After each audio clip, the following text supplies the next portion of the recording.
Kuzasampo and a very warm welcome to this PBS program. I'm Kinsang Hatton. The much-awaited spiritual event, the Global Peace Prayer Festival, is underway in the country, bringing people together in a spirit of unity, devotion and peace.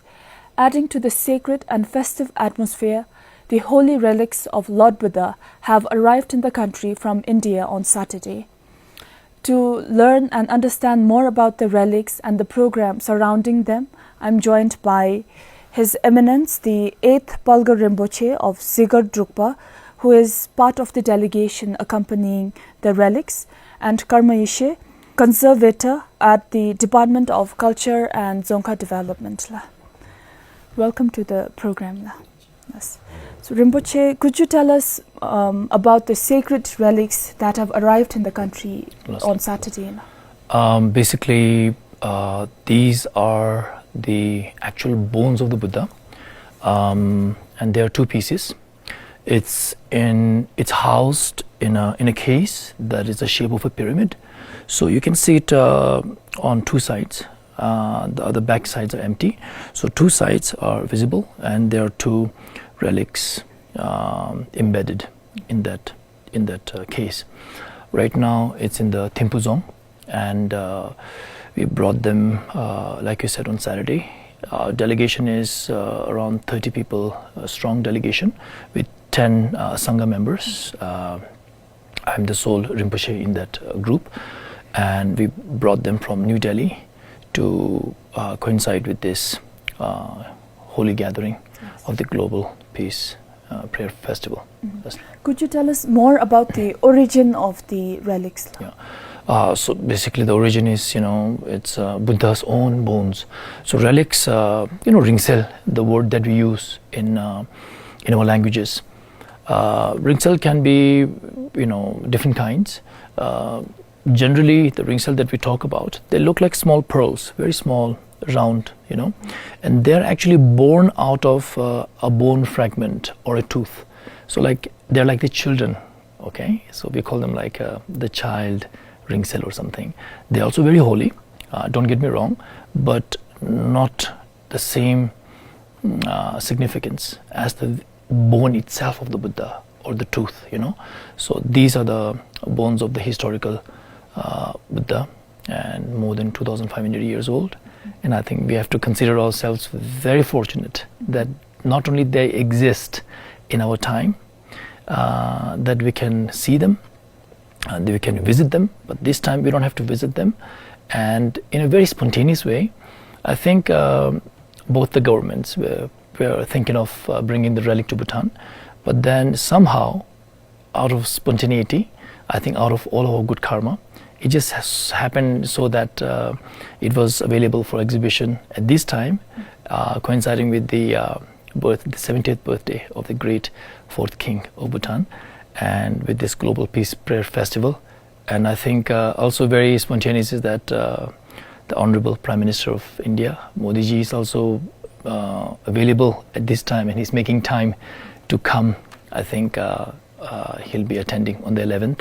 So yeah, it has been very karmic and very spontaneous.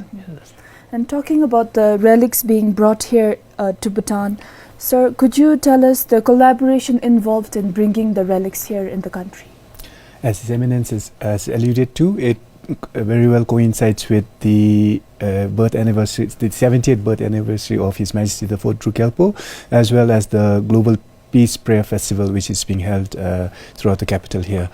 Now, the genesis of the exposition is due to the warm and friendly relations between our two nations, Bhutan and India, as well as the cordial, friendly and cordial relations enjoyed by the leaders of our two nations, which has enabled us through the joint efforts of the government of India, the Royal Government of Bhutan, as well as the National Museum of India, who are the actual custodians of the relics, and the International Buddhist Confederation. Through it's a joint effort through these institutions that we are being able to hold this exposition of the holy relics of the Buddha here in the capital at the Taisho Dzong. Yes. And Rinpoche, going back to the relics, if I'm not wrong, it was discovered, the relics are also called the Piprawa relics, Yes. and the place at the site where it was discovered, it's called Piprawa, Yes. currently Uttar Pradesh, Yes. and it is identified as ancient Kapilavastu, Yes. where Buddha spent his childhood. Yes. So could you tell us more about that? Everybody knows the Buddha story, and that he was this very special being. He was not very ordinary as we are. He was a prince, and one thing I always tell about people is that we only look at the Buddha story that we know of, like how he was a prince, and he left his palace, he saw the suffering and the sickness, and he gave up the royal life, and he went out in search for truth. But we don't think about the Kalpatamisum, the 3 countless eons of hardships and trial and error that he went through in order to achieve enlightenment. So he had to accumulate a lot of merit in order to gain wisdom. So because of that, I think it's a culmination of his many lifetimes of accumulation of merit that he eventually became enlightened under the Bodhi tree. He was born in present-day Lumbini in Nepal, but then his kingdom, I think, was quite vast, and and his father really didn't want him to become a saint. He wanted him to look after his kingdom. But then, after he achieved enlightenment, he traveled vast distances. He, had many followers. I think millions, I would say. And his teachings and his influence, is spread all over the world. They're even finding artifacts as far as Egypt, I'm hearing, and maybe also even Ireland, which is very far. We think that it went maybe as far as Afghanistan or Hungary, but I think it has spread all over the world. And so I think his relics were discovered, maybe I'm sure, after his passing away, and the relics were spread everywhere, in Sri Lanka, I think in the neighboring countries. But in India we have, as I've been told, 18 relics, but the actual physical part of a Buddha, actual bone, is the one that we brought on Saturday. The relics are currently enshrined at the Grand Kinre of Tashi Chozongla. So when will it be open to the public, and what about the timings? Yes, and as you have reported, we received the holy relics in a grand procession befitting the sacredness of the relic yesterday. However, the relic will be open for public viewing only from the 12th of November onwards until the 17th of November. The relic will depart for India on the 18th of November. However, the timing for the public viewing at the Grand Quinray of the Tashi Shozong will be from 7:30 a.m. till 5 p.m. And we've also made an announcement through our media houses here. We've requested all devotees and attendees to come in proper dress, Go and Kira for Bhutanese, with their kabnis and rachus. And as I've alluded earlier, the relics will be open for public viewing from 7:30 a.m. till 5 p.m. Mm-hmm.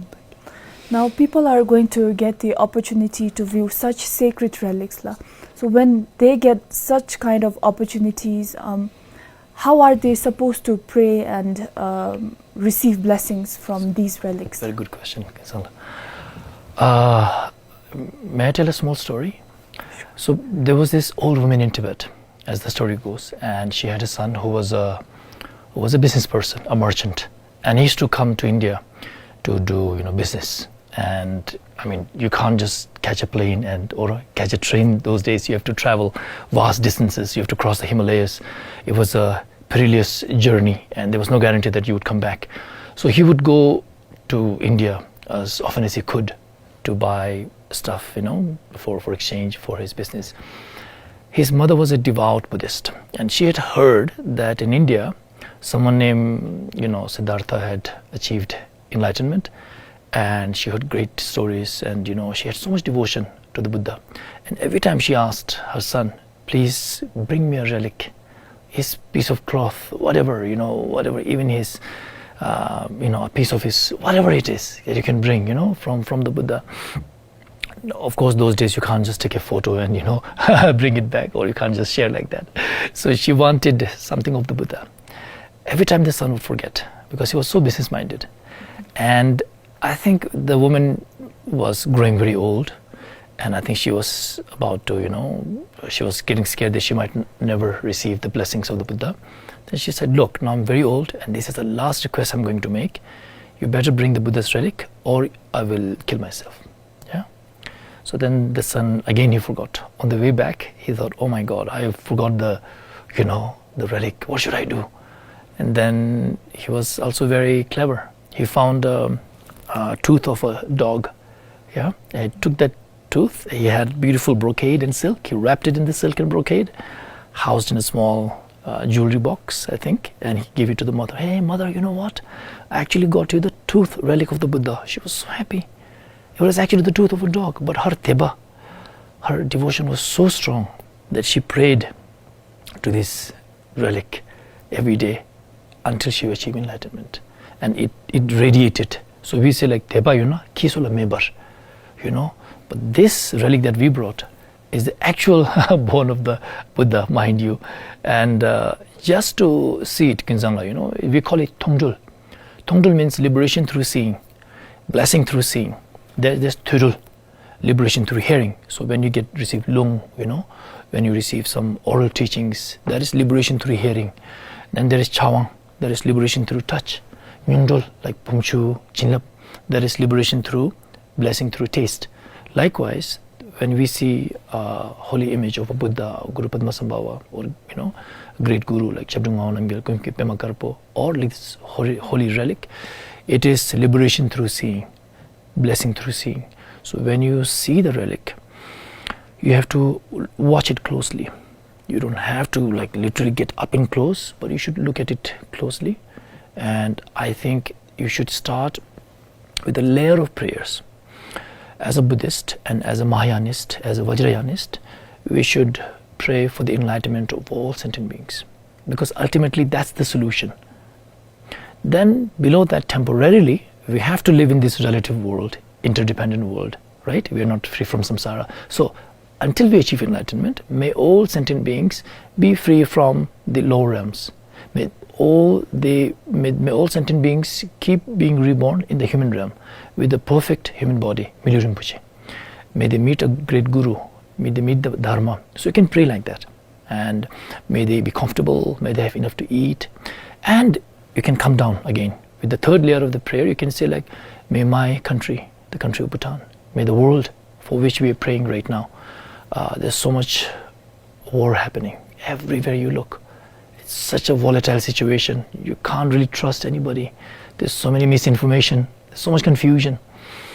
So you can pray for clarity. You can pray for wisdom to prevail, common sense to prevail, and for all wars to end, all famine to end, all kind of, whatever bad that is happening to end, all sufferings, and for your particular country like Bhutan to remain peaceful.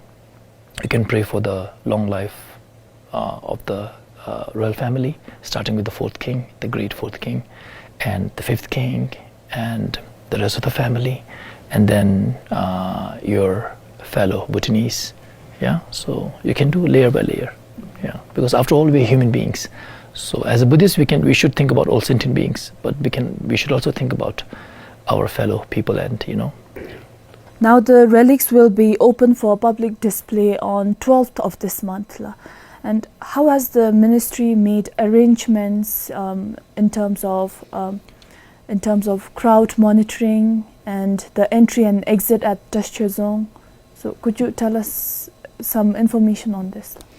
So as usual, we have a very capable Royal Bhutan Police and the Desung Fraternity who is helping us with the crowd management.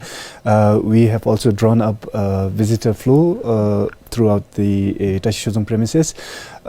Visitors will enter through gate 2 and we will share and make the maps public as well. So visitors will enter gate 2 of the Tashchezong and they will enter via the courtyard into the Kunre, and we've also drawn maps of the visitor flow in the courtyard as well as in the Kunre. Once inside the Kunre, as usual, photography within the Kunre as well of the relics will not be permitted. However, we will share official photos of the relic through our official platforms, and the public will disembark or exit through the Tendrilthang gate. And we will also make provisions with carpets so that the public won't have to take off the shoes when they enter the Kunre. Rinpoche, we understand that the relics have returned to India after a long period of time, like over 120 years since it has been taken out during the colonial period. So could you share us more information on this? Yeah, as I've heard, is that it was discovered by, I think, an archaeologist. I can't remember the name, but and I think those days it was a colonial times under the British. So with great effort, we managed to retrieve it. And Kinzangla, as I've been told, it has traveled to at least 6 countries recently, mainly Vietnam, Mongolia, Russia, Thailand, and now Bhutan. And as per my information, it is the first time that the holy relic, the very bone of the Buddha, has actually entered Bhutan.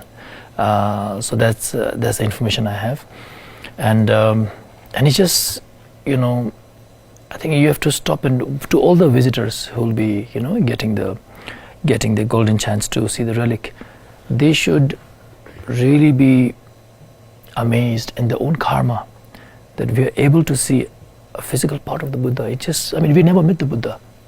I always complain that we didn't get to meet the Buddha, that we were born so long after him, Of course, we have the great gurus of the Kunki Pema Garbo, Shabdunga Namgyal, and who have gave us teachings. But the historical Buddha, we don't have a direct connection. We've only seen them in tankas and statues. But this time, we can see him, not in flesh, we can see him in bone. Yeah. With the ongoing Global Peace Prayer Festival, sir, we have a lot of people who are foreigners and disciples from other countries. So are they also allowed to, do they have the opportunity to view these relics? So as usual, Tashi Chozang is open to public tourists only after 5 p.m. during weekdays.